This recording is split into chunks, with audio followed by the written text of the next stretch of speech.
Surabaya Mengaji. Yuk, dukung dakwah Surabaya Mengaji. Salurkan harta terbaik Anda untuk operasional dakwah.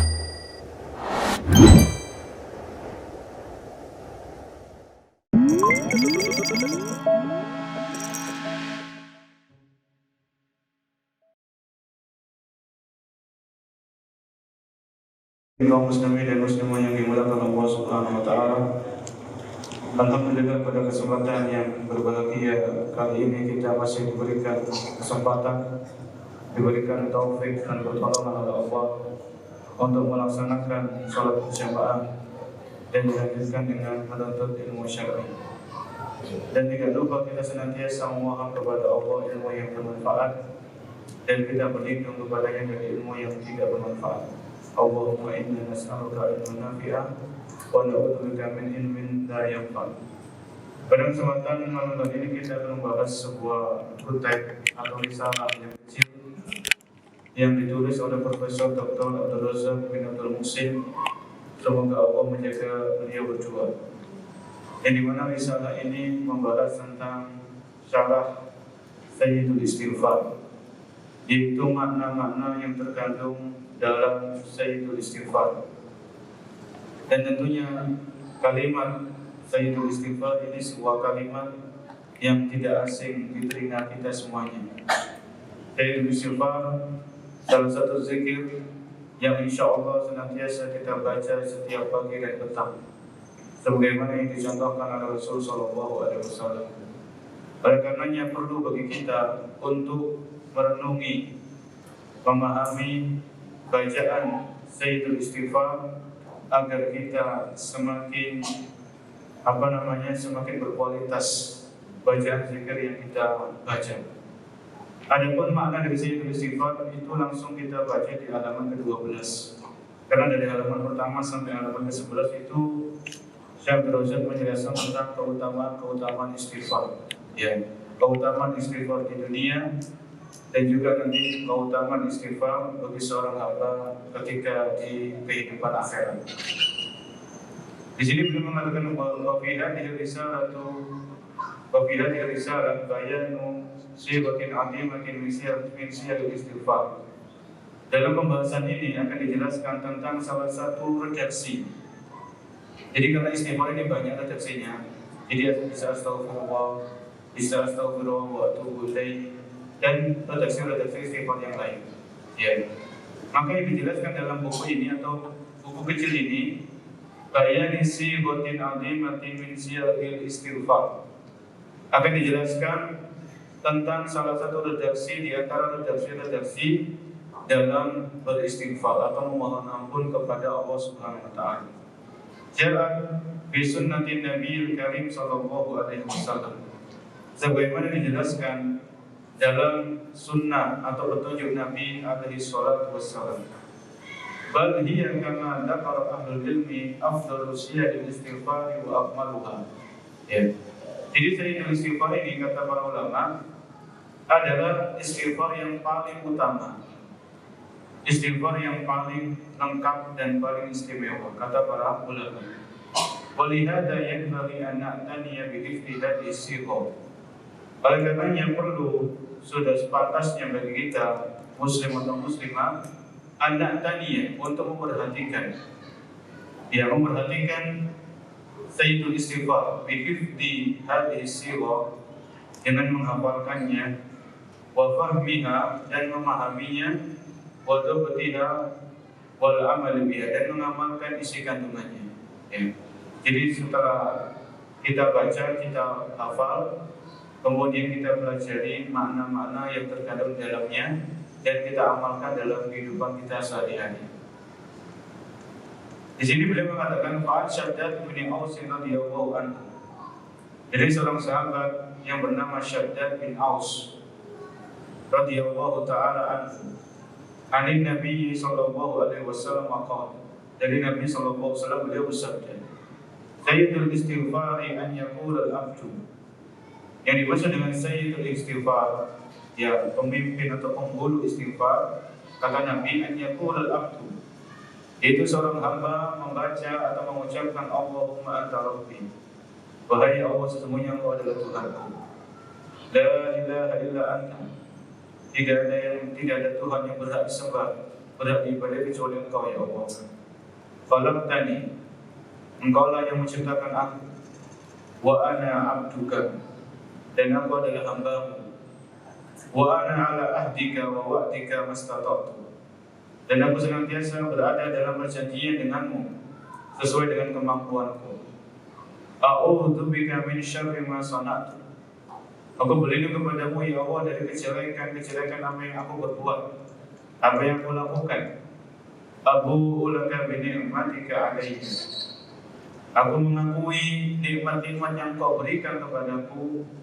Wa abu'u bi dzambi, dan aku mengakui dosa-dosa dan kesalahan-kesalahanku. Faghfirli, maka ampunilah diriku. Fa innahu la yaghfiru dzunuba illa anta, karena sesungguhnya tidak ada yang mampu mengampuni dosa-dosa kecuali Engkau. Ya. Di sini ini redaksi istighfar sampai poin ini ya. Fa innahu la yaghfiru dzunuba illa anta. Kemudian dalam hadis tersebut yaqulun nabiyyu sallallahu alaihi wasallam, tentang Sayyidul Istighfar Nabi bersabda, Nabi menjelaskan, man qalaha minan nahari muqinan biha famata min yaumihi qabla an yumsi fa huwa min ahli jannah. Barang siapa yang membaca Sayyidul Istighfar, kata Nabi, ya, di pagi hari atau di siang harinya, dan meyakini makna-makna yang terkandung di dalamnya, maka kemudian dia ditakdirkan meninggal di hari tersebut sebelum masuk waktu petang atau waktu sore, maka dia diharapkan termasuk ahli surga. Ya. Wa man qalaha minal lail, barang siapa yang membaca Sayyidul Istighfar di waktu malam, di waktu petang, wa huwa muqinun biha, dan dia meyakini kandungan-kandungan yang ada di dalamnya, maka kemudian dia ditakdirkan meninggal di malam tersebut sebelum datangnya waktu bagi qabla an yusbih bahwa min ahli jannah, maka dia termasuk ahli surga. Jadi ini keutamaan yang sangat luar biasa, keutamaan yang agung yang dijanjikan oleh Nabi SAW. Barang siapa yang rutin membaca Sayyidul Istighfar ketika dia baca di pagi hari, kemudian orang tersebut ditakdirkan meninggal sebelum masuk waktu sore, maka orang ini termasuk penghuni surga sebagaimana sabda Nabi SAW. Begitu pula orang yang membaca Sayyidul Istighfar di waktu sore, termasuk zikir petang, baik itu setelah asar atau setelah maghrib, maka dan meyakini isi kandungan Sayyidul Istighfar dan dia ditakdirkan meninggal, maka sebelum datangnya waktu pagi, maka dia diharapkan termasuk ahli surga. Ya. Di dalam riwayat yang lain, illa wajibatlah jannah, kecuali wajib bagi orang tersebut untuk masuk surga. Ya. Jadi ini orang-orang yang bercita-cita masuk surga, jangan ketinggalan membaca Sayyidul Istighfar di waktu pagi dan di waktu petang. Ya. Fayuqalu hadza du'a fi shabahi wa fil masa. Maka kata beliau, kata Syekh Razak, maka Sayyidul Istighfar ini hendaknya dibaca di pagi dan di petang, di pagi hari dan di petang hari. Walihada adda ahlul ilmi hadal hadisa min amalil yawmi wal layla. Oleh karenanya para ahli ilmu, para ulama memasukkan hadis ini termasuk zikir pagi dan petang. Ya, min adkaris shabahi wal masa. Ya, fataqulu idza asbahta wa idza amsayta. Maka hendaknya Anda membaca zikir tersebut di pagi dan di petang hari. Bapan qaulaha wa mata min yaumihi qabla an yumsita farajani.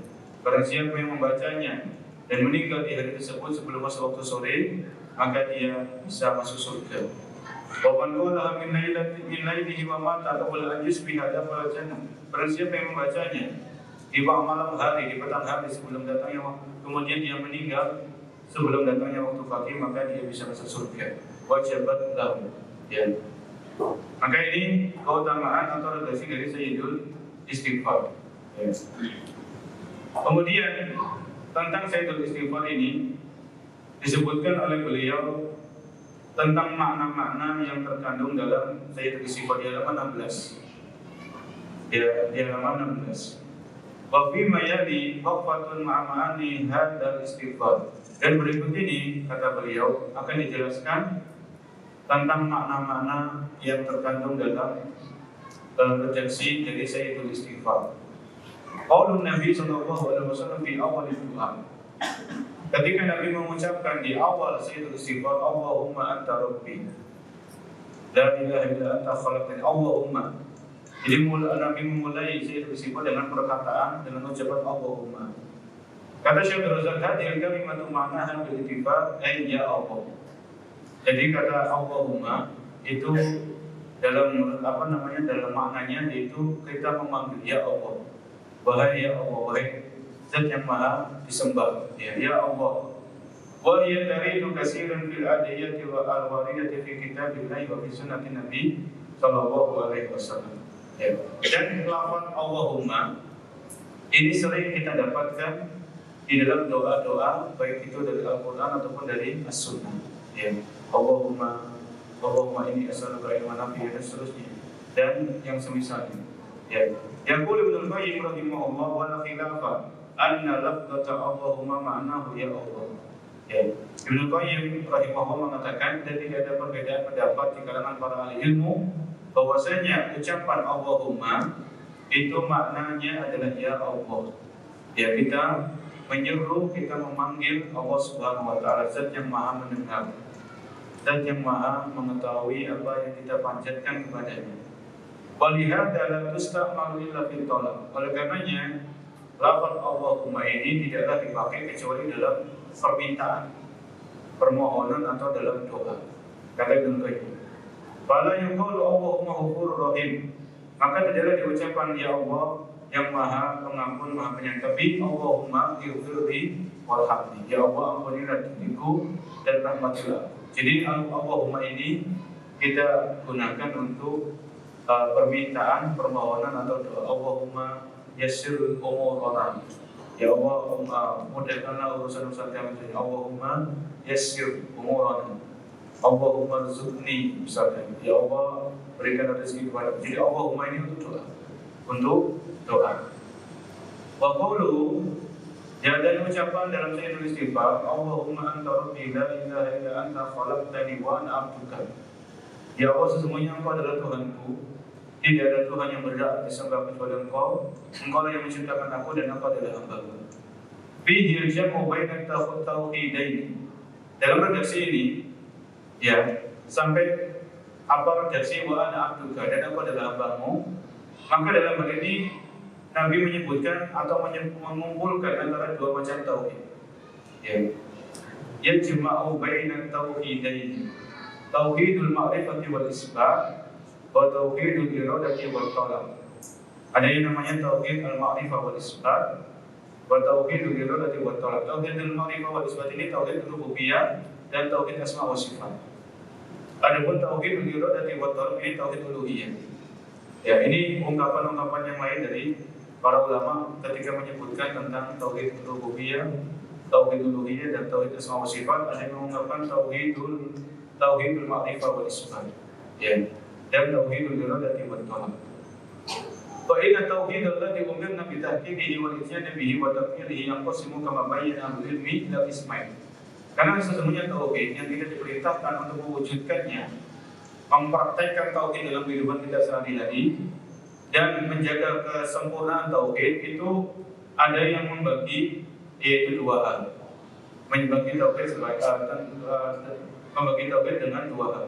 Tauhidul ma'rifati wal isbat, yaitu mencakup rububiyah dan asma wa sifat. Wa tauhidul iradati wal talab, ini mencakup uluhiyah. Ya, jadi tidak ada perbedaan sebetulnya dalam artian, cuma berbeda dalam istilah saja. Dalam istilah, tapi kandungannya intinya itu sama. Ya, rububiyah seperti ini, uluhiyah seperti ini, asma wa sifat itu seperti ini.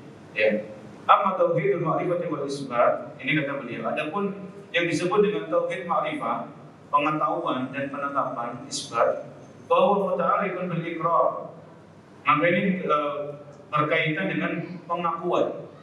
Ya, bi rububiyyatillahi, yaitu pengakuan terhadap rububiyah Allah Subhanahu wa taala. Wal i'tiraf bi annahu al-khaliqur razzaq al-mun'imul mutasarriful mudabbir li syu'uni khalqihi kulli. Yaitu seseorang meyakini hanya Allah yang menciptakan, hanya Allah yang memberikan rezeki, hanya Allah yang memberikan kenikmatan dan karunia, ya. Al-Mutasarrif, Al-Mudabbir, dan hanya Allah yang mengatur seluruh urusan-urusan makhluknya, ya. Wal iqraru kadzalika bi asma'i wa sifatil waridati fi kitabillahi wa sunnati nabiyhi sallallahu alaihi wasallam, dan juga menetapkan dan mengakui, mengimani tentang nama-nama Allah dan sifat-sifatnya yang ada di Al-Quran dan Sunnah. Ya, jadi tauhidul ma'rifah wal isbat ini mencakup tauhid rububiyah dan tauhid apa? Al-asma wa sifat. Supaya kita nggak bingung. Wa tauhidul ma'rifah wal isbat yashmalu tauhid rububiyah wa tauhid al-asma wa sifat. Ya. Jadi kalau kita mendengar istilah tauhid al-ma'rifah wal isbat, ini mencakup rububiyah dan asma wa sifat. Li'anna al-matluba fihima, karena yang diminta dari tauhid rububiyah dan tauhid asma wa sifat itu al-i'tiraf wal iqrar bidzalik, yaitu kita mengakui dan meyakini hal tersebut. Kita mengakui, meyakini tentang keesaan Allah dalam rububiyah.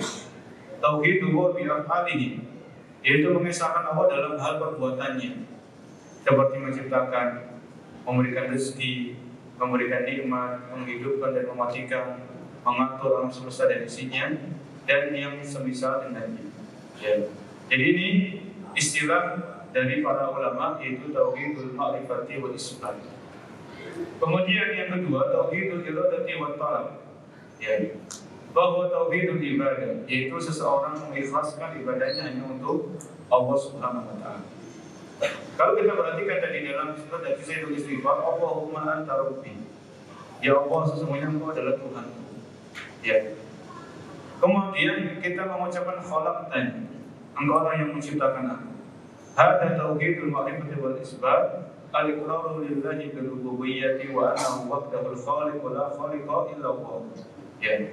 Jadi dalam ucapan seorang hamba, Allahumma anta rabbi, ya Allah, sesungguhnya Engkau adalah Tuhanku. Ini seorang hamba mengakui tentang rububiyah Allah Subhanahu wa taala. Engkau adalah Tuhan. Khalaqtani, Engkau lah yang menciptakan aku. Ini juga termasuk dalam hal rububiyah. Engkau lah yang menciptakan aku, ya Allah. Ya, tidak ada yang menciptakan kecuali Engkau. Ini dua redaksi ini, Allahumma anta rabbi, khalaqtani, ini adalah terkait dengan tauhid yang namanya tauhid rububiyah. Ya, tauhid rububiyah. Atau istilah lain tauhid ma'rifah wal isbat. La ilaha illa anta, ya tidak ada Tuhan yang berhak diibadahi kecuali Engkau. Ini termasuk tauhid apa? Uluhiyah. La ilaha illa anta, tidak ada Tuhan yang berhak disembah, berhak diibadahi kecuali Engkau. Ini tauhid uluhiyah. Ya. Summa qauluhu, kemudian ucapan seorang hamba, wa ana abduka, dan aku adalah hamba.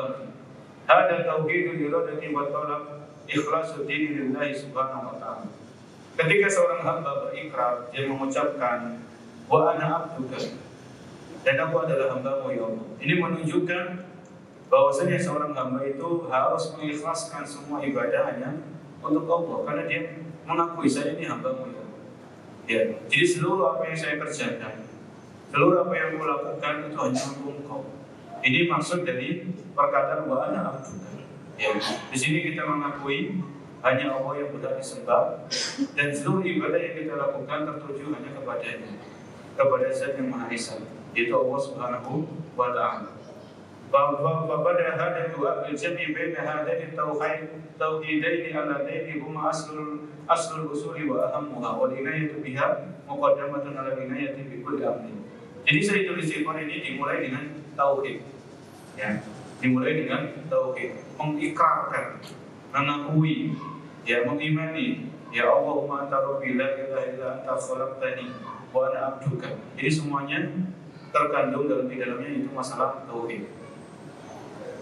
Kemudian di dalam ucapan seorang hamba khalaqtani wa ana abduka, ya, di sini ada sebuah faedah atau sebuah bukti terhadap suatu masalah yang ditetapkan oleh para ulama, yaitu anna tauhid al-rububiyyah mustalzimun li tauhid al-uluhiyyah.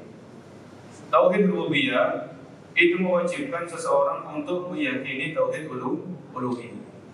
Ya. Anna tauhid al-rububiyyah mustalzimun li tauhid al-uluhiyyah. Seseorang yang meyakini, mengakui, mengimani tauhid uluhiyyah, tauhid rububiyah, mewajibkan orang tersebut untuk meyakini juga akan tauhid uluhiyah.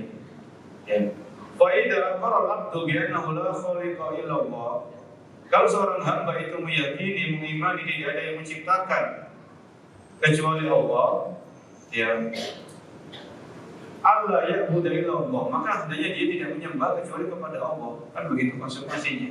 Ya. Kalau seseorang meyakini hanya Allah yang Maha menciptakan, hanya Allah yang Maha memberikan rezeki, hanya Allah yang mengatur seluruh alam semesta dan isinya, maka ini semuanya pengakuan terhadap hal ini semuanya itu mewajibkan siapa ini untuk meyakini hanya Allah yang berhak untuk disembah. Ya. Jadi tauhid rububiyah mewajibkan seorang hamba untuk mengakui tauhid uluhiyah. Wa kama annahu la syarika lahu fil khalqi wa la syarika lahu fil ibadah. Sebagaimana Allah tidak memiliki sekutu dalam penciptaan, dalam rububiyah, maka Allah juga tidak memiliki sekutu dalam masalah uluhiyah. Ya. Maka di sini ditekankan khalaqtani wa ana abduka. Ya, ini terkandung tauhid rububiyah dan tauhid uluhiyah. Tauhid rububiyah mewajibkan kita untuk mengakui tentang tauhid uluhiyah. Ya. Oleh karena di dalam Al-Quran di halaman 20, ya ini di dalam Al-Quran juga sama. Dalam artian itu disebutkan, diterangkan bahwasanya tauhid rububiyah mustalzimun bi tauhid uluhiyah. Sebagaimana Allah berfirman di surat Al-Baqarah, ya awal-awal Al-Baqarah, ya ayyuhan nasu ubudu rabbakum. Wahai manusia, sembahlah Tuhan kalian. Beribadahlah kepada Tuhan kalian. Siapa Tuhan kalian? Alladzi khalaqakum, yang menciptakan kalian. Walladzina min qablikum, dan menciptakan orang sebelum kalian la'allakum tattaqun. Ya. Jadi di sini Allah sebutkan tentang tauhid rububiyah, alladzi khalaqakum, yang menciptakan kalian. Itulah yang harus kalian sembah. Ya, Quran berfirman maknanya seperti itu. Ayat ayyuhan nasu ubudu rabbakum, wahai manusia sembahlah Tuhan kalian yang menciptakan kalian dan menciptakan orang-orang sebelum kalian agar kalian bertakwa. Ya. Jadi zat yang tidak bisa menciptakan tidak layak untuk disembah. Zat yang tidak bisa menciptakan itu tidak pantas dan tidak boleh untuk disembah. Ya. Selain Allah nggak bisa menciptakan. Zat selain Allah tidak bisa menciptakan, walaupun saya seekor lalat nggak bisa menciptakan. Jadi supaya kita memahami akan masalah tauhid rububiyah, ini mewajibkan seseorang untuk meyakini akan tauhid uluhiyah. Ya. Oleh karena di ayat yang setelahnya, wala taj'alu lillahi andada wa antum ta'lamun, dan janganlah kalian membuat tandingan-tandingan, sekutu-sekutu bagi Allah sedangkan kalian tahu. Ya, kalau Allah itu tidak memiliki sekutu. Ya, ini Allah sebutkan tentang permasalahan rububiyah itu mewajibkan uluhiyah dalam surat Al-Baqarah, awal-awal dari surat Al-Baqarah. Dan masih banyak juga ayat-ayat yang semana tentang rububiyah itu mewajibkan, yaitu mengakui uluhiyah. Kemudian di halaman 22, wa fil hadis qawlu fil hadis, ya, ketika seorang hamba mengucapkan la ilaha illa anta, tidak ada Tuhan yang berhak disembah kecuali Engkau ya Allah, fihi al-i'tiraf wal iqraru lillahi bil uluhiyah. Ini seorang hamba mengakui dan menetapkan tentang uluhiyah Allah Subhanahu wa taala. Ya, tidak ada Tuhan yang berhak disembah kecuali Engkau ya Allah. Ya. Dan tentang masalah la ilaha illa anta, tidak ada Tuhan yang berhak disembah kecuali Engkau, jadi hampir sama dengan la ilaha illallah. Maka di sini Syekh Abdul Razak menyebutkan tentang syarat-syarat la ilaha illallah. Ya, masih dalam 22 di bawah itu wa bi syuruti sab'atin taqayyidan wa fi nususil wahyi haqqan waradan.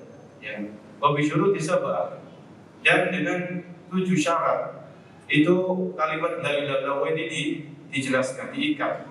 Wa fi nususil wahyi haqqan waradan, dan banyak sekali di dalil-dalil Al-Qur'an dan Sunnah itu disebutkan tentang syarat-syarat la ilaha illallah.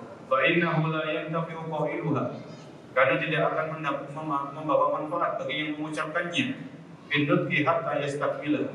Jadi sekedar mengucapkan la ilaha illallah itu tidak cukup, tapi harus memenuhi syarat-syaratnya. Apa syarat-syaratnya? Al-ilmu wal yaqin wal qabul wal inqiyadu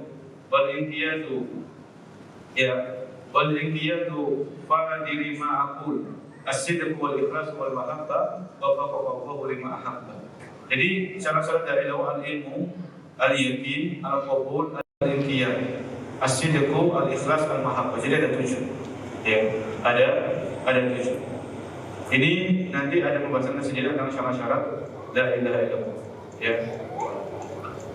Kemudian yang masih terkait dengan Sayyidul Istighfar ini, yaitu dalam ucapan seorang hamba dalam 25, wa ana ala ahdika wa wa'dika mastata'tu. Dan aku senantiasa berusaha memenuhi perjanjianku denganmu ya Allah. Jadi selalu taat, tidak bermaksiat. Ya, mastata'tu, sesuai dengan kemampuan. Ya. Jadi kemampuan seorang hamba itu berbeda antara seseorang dengan seseorang yang lain. Maka setiap orang beribadah kepada Allah sesuai dengan kemampuannya masing-masing. Ya, mastata'tu, sesuai dengan apa yang mampu. Karena di dalam Al-Quran Allah juga menyebutkan la yukallifullahu nafsan illa wus'aha, dan Allah tidak akan membebani seseorang kecuali sesuai kemampuannya. Di dalam ayat yang lain Allah juga berfirman fattaqullaha mastata'tum, bertakwalah kepada Allah sesuai dengan kemampuan kalian. Ya. Jadi ini terkait dengan kemampuan. Disebutkan dalam halaman 27, Syekh Abdul Razak membawakan sebuah hadis. Ya. Yaitu Nabi sallallahu alaihi wasallam bersabda, "Idza amartukum bi amrin fa'tu minhu mastata'tum." Apabila aku memerintahkan kepada kalian suatu perintah, kata Nabi, fa'tu minhu mastata'tum, maka kerjakan perintah itu sesuai kemampuan kalian. Kalau nggak mampu wudu bisa apa? Tayammum, kan begitu. Nggak mampu sholat dengan berdiri bisa dengan duduk. Nggak mampu sholat dengan duduk bisa dengan berbaring. Ya. Jadi masalah perintah itu sesuai kemampuan. Sesuai kemampuan. Wa ma nahaitukum anhu fantahu. Dan apa-apa yang kularang kepada kalian maka jauhilah. Kalau kita perhatikan di sini para hadirin yang dirahmati Allah Subhanahu wa taala, dalam masalah perintah itu dikaitkan dengan kemampuan. Dalam masalah larangan tidak ada kaitannya dengan kemampuan. Harus ditinggalkan. Ya, harus ditinggalkan. Ada orang sudah tahu haramnya musik, saya belum mau meninggalkan musik. Tidak bisa, ini bukan uzur, ini bukan uzur bagi Anda. Namanya larangan harus ditinggalkan, mau nggak mau harus ditinggalkan. Ya, saya belum mampu meninggalkan ini. Itu nggak ada urusannya buat Anda, karena Nabi sendiri mengatakan bahwa apa-apa yang melarang dari kalian maka tinggalkan. Nabi nggak menyebutkan kalau kalian mampu, tidak. Harus ditinggalkan, memang harus dipaksa, jiwa ini harus dipaksa. Apa yang Allah haramkan, apa yang sudah haramkan harus kita tinggalkan. Ya, harus dipaksa, kita paksa diri kita meninggalkan apa yang dilarangkan, apa yang diharamkan oleh Allah dan Rasul. Dan di sini Nabi tidak berbicara masalah kemampuan. Kalau perintah iya, kalau larangan tidak. Ya, makanya di sini beliau mengatakan Syekh Abdul Razak, wa fi hadza nuqtatun bayyanaha ahlul ilm. Kalau dalam ini ada sebuah faedah yang dikatakan oleh para ahli ilmu. Lama ada dalam merokoyat dahu bil istitoa. Ketika Nabi menyebutkan dengan perintah, maka Nabi ikat perintah ini dengan kemampuan. Lian nafad dan awamir qadla yastati wa anyaku mahabiyah al-insan, kan sebagai perintah mungkin tidak mampu sebagian orang melakukan studi haji. Kan tidak semua orang mampu haji. Maka bagi yang mampu, maka wajib dia untuk berhaji. Kalau nggak mampu ya nggak wajib. Zakat mal nggak semua orang mampu zakat mal. Karena belum sampai haul, hartanya belum sampai nisab dan belum sampai haul. Kalau sudah sampai nisab, sampai haul ya wajib zakat mal. Ya, dan yang semisal. Jadi untuk perintah itu dikaitkan dengan kemampuan. Kemudian lama ada pernah ya qol, ketika Nabi menyebutkan dengan larangan, wa ma nahaitukum anhu fattaqu. Ya, dan apa yang melarang maka tinggalkan.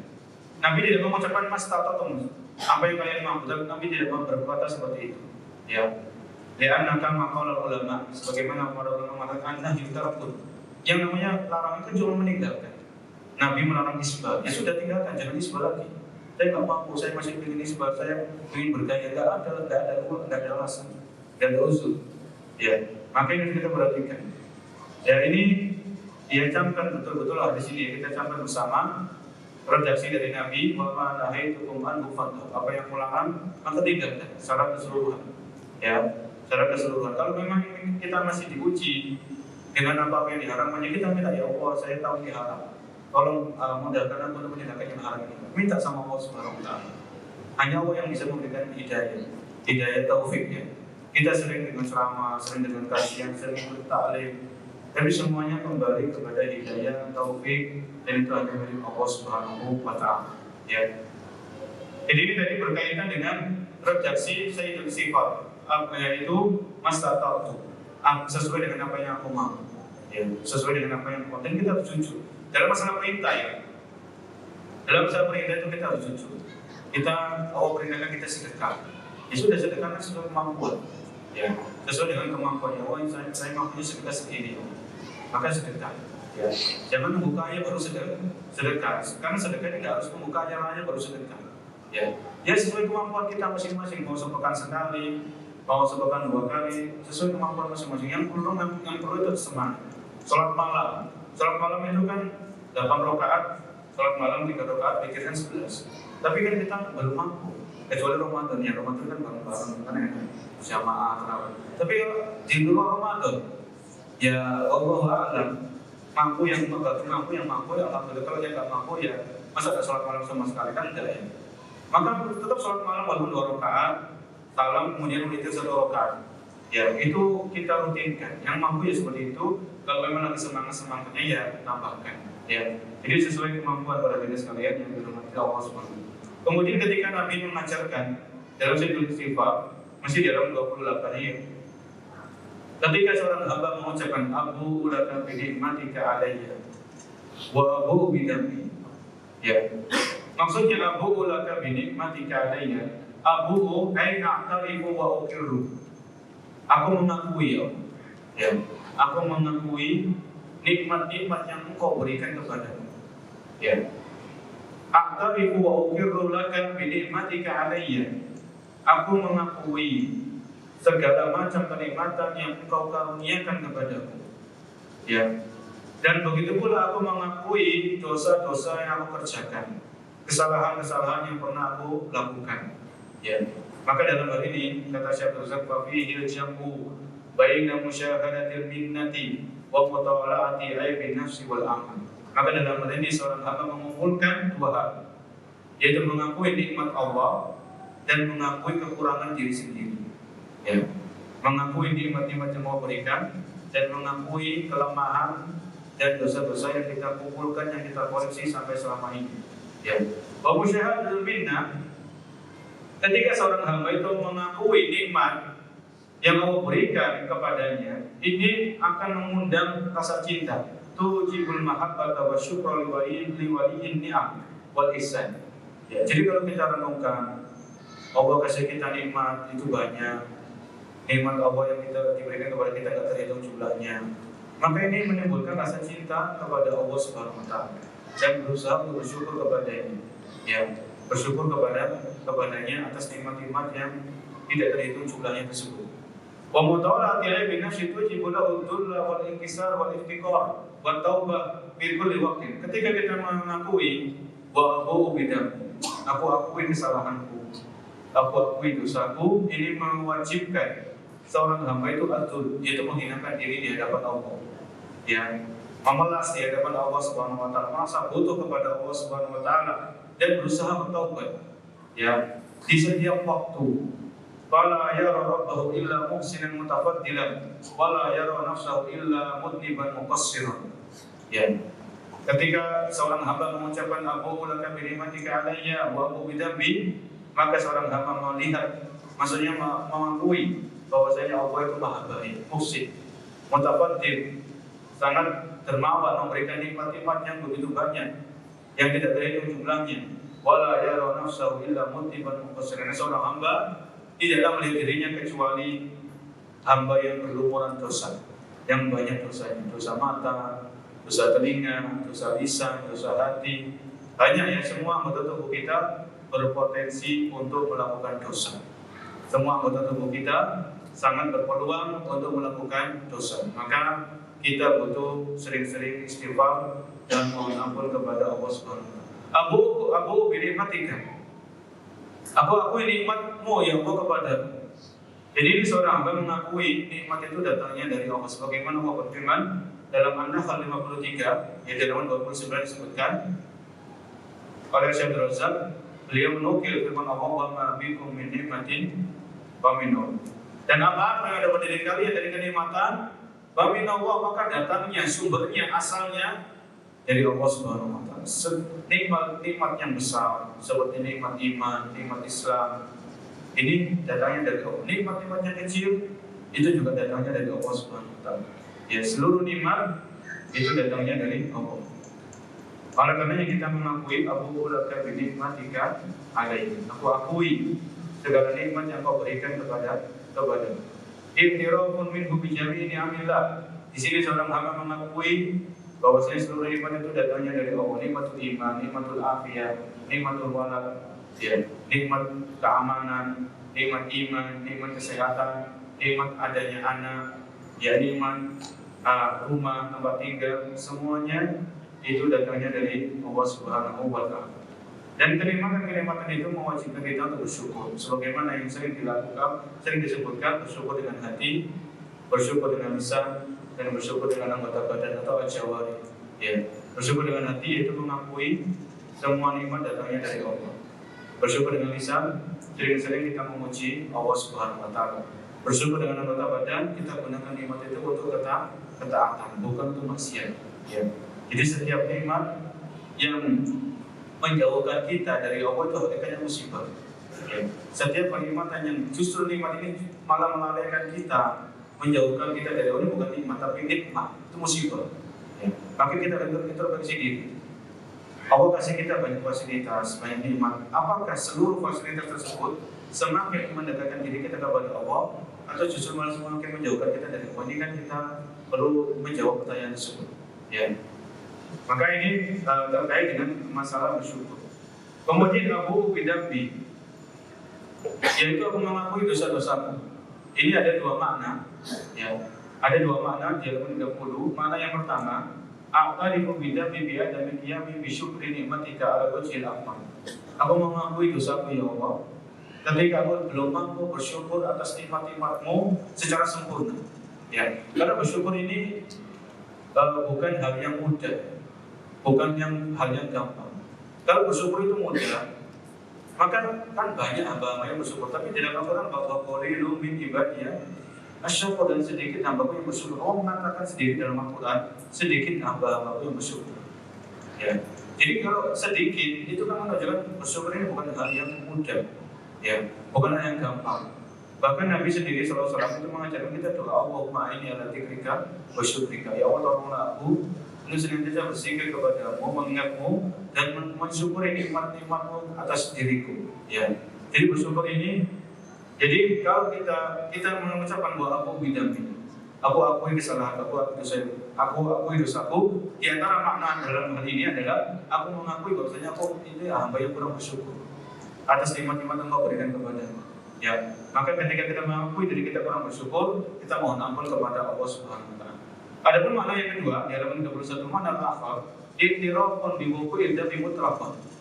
Ya, ketika seorang hamba mengucapkan bahwa aku bidambi, aku mengakui dosa-dosaku, ini seorang hamba sedang mengakui semua kesalahannya, semua dosa-dosanya. Ya, mulai dari balik sampai sekarang itu kita akui dosa-dosa kita. Ya, entah itu sengaja atau nggak sengaja, entah itu dosa secara sembunyi atau dosa secara terang-terangan ketika ada orang, ini semuanya kita akui. Ya, Abu bidambi. Ini tadi pengakuannya, Abu laka bi nikmatika alaihi wa Abu bidambi, ini pengakuan atas nikmat-nikmat Allah yang diberikan kepada kita, dan kita juga mengakui dosa-dosa yang kita kerjakan selama ini. Kemudian di penutup dari Sayyidul Istighfar ini di halaman 33, summa qawluhu fi khitamil hadis. Ya. Ucapan dalam Sayyidul Istighfar di akhir hadis, Nabi menyebutkan fa innahu la yaghfiru dzunuba illa anta. Karena sesungguhnya tidak ada yang mampu mengampuni dosa kecuali Engkau ya Allah. Ya. Maka di sini Syekh Razak memberikan penjelasan fi hadza al-i'tirafu bi anna Allah wahdahu huwal ladzi yaghfiru dzunub. Ini menunjukkan bahwasanya hanya Allah saja yang mampu mengampuni dosa-dosa hamba-hambanya. Wa huwa alladzi yaqbalu taubata 'an ibadi, dan hanya Allah yang menerima taubat dari hamba-hambanya. ولهذا يتوجه العبد بالتوبة والاستغفار والإنابة وطلب العفو من Allah. Oleh karena seorang hamba senantiasa menuju kepada Allah dengan taubat, dengan istighfar, dengan berusaha kembali kepada Allah dan memohon maaf kepada Allah Subhanahu wa taala. Dan dari ini Allah sebutkan dalam Al-Qur'an Ali Imran 135, wa may yaghfiru dzunuba illa Allah. Dan tidak ada yang bisa mengampuni dosa kecuali Allah Subhanahu wa taala, kecuali Allah. Kemudian di antara faedah dalam hadis ini, anna fihi jam'an baina mas'alatain adimatain. Ya. Jadi ketika seorang hamba mengucapkan fa innahu la yaghfiru dzunuba illa anta, di sini ada sebuah faedah, yaitu seorang hamba mengumpulkan dua permasalahan, yaitu at-tauhid wal istighfar, yaitu mengumpulkan antara tauhid dan istighfar. Fa innahu la yaghfiru dzunuba illa anta. Ya. Karena sesungguhnya tidak ada yang bisa mengampuni dosa kecuali Engkau ya Allah. Ini seorang hamba mengakui, mentauhidkan Allah. Tidak ada yang bisa mengampuni dosa kecuali Allah. Dan seorang hamba juga minta ampun, minta ampun kepada Allah Subhanahu wa taala. Dan dua hal ini yang kita tutup dengan faedah ini ya. Tauhid dan istighfar itu sering sekali disebutkan di dalam Al-Qur'an dan Sunnah. Ya. Disebutkan dalam Al-Qur'an dan Sunnah. Di antara contohnya di surat Muhammad ayat 19, fa'lam annahu la ilaha illallah wastaghfir li dzambika wa lil mu'minina wal mu'minat. Fa'lam, ketahuilah bahwasanya tidak ada Tuhan yang benar disembah kecuali Allah. Wastaghfir li dzambika, dan minta ampun terhadap dosa-dosamu, dan walil mu'minin wal mu'minat, dan untuk orang-orang yang beriman laki-laki dan orang yang beriman perempuan. Jadi dalam ayat ini, dalam satu ayat Allah kumpulkan antara tauhid dan istighfar. Ya, tauhid dan istighfar. Di dalam ayat yang lain, Allah juga mengumpulkan antara tauhid dan istighfar, yaitu di surat Al-Anbiya ayat 87, di halaman 34. Ketika Allah menjelaskan, menceritakan tentang salah satu dari nabinya, itu dengan Zunnun, nada fi dzulumati alla ilaha illa anta subhanaka inni kuntu minadz dzalimin. Nada fi dzulumat, ketika Zunnun ini menyeru kepada Allah di kegelapan, di kegelapan perut ikan, di kegelapan lautan, di kegelapan malam. Jadi ada tiga kegelapan ikan, perutnya ikan, di kegelapan lautan, di kegelapan waktu malam. Wa nada fi dzulumat alla ilaha illa anta. Tidak ada Tuhan yang berhak disembah kecuali Engkau ya Allah Subhanahu, Maha suci Engkau. Inni kuntu minadz dzalimin, sesungguhnya aku ini termasuk orang yang berbuat kezaliman. Jadi dalam ayat ini juga terkandung tauhid dan terkandung juga istighfar, dan juga ayat-ayat yang semakna dengan ayat tersebut.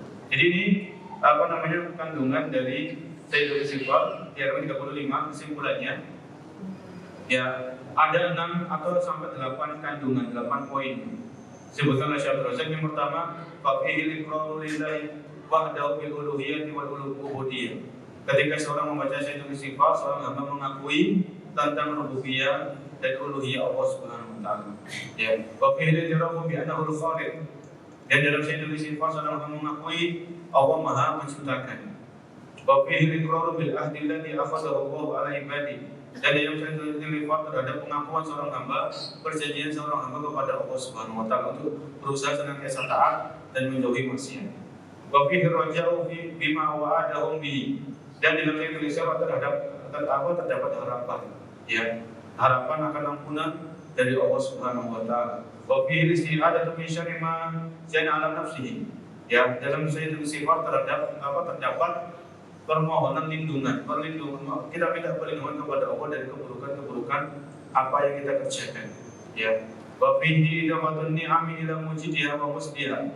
Dalam Sayyidul Istighfar kita diajarkan menyandarkan kenikmatan kepada pemberinya, itu kepada Allah Subhanahu wa taala. Di dalam Sayyidul Istighfar idafatun dzanbi wa wuqul khata' li nafsihi, menyandarkan dosa dan kesalahan kepada diri kita masing-masing. Kemudian yang terakhir, wa fihi rabbatul abdi bil maghfirah wa tirabi bi annahu la yaqdiru ahadun ala dzalika illa huwa.